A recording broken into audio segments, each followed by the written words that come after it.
সাতঘরা গ্রামের সত্য সুন্দর সত্যিই দেখতে শুনতে বেশ সুন্দর, তবে তার ভাগ্যখানা বেশ খারাপ।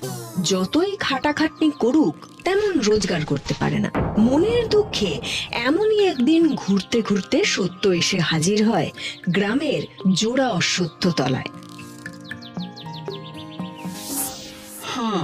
এইভাবে ভবঘুরের মতোই মনে হচ্ছে আমাকে বাকি জীবনটা কাটাতে হবে। আচ্ছা, যদি সবকিছু ছেড়ে ছুড়ে দিয়ে ওই সাধু বাবার শিষ্য হয়ে যাই তবে কেমন হয়? শুনেছি সাধু বাবাদের চাওয়া পাওয়ার কোনো ইচ্ছে থাকে না, তবে তো আর কোনো দুঃখই থাকবে না।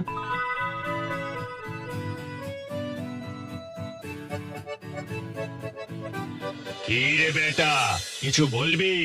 আগে বলার মতো কিছুই তো করতে পারিনি সাধু বাবা, তাই এখন আপনিই ভরসা।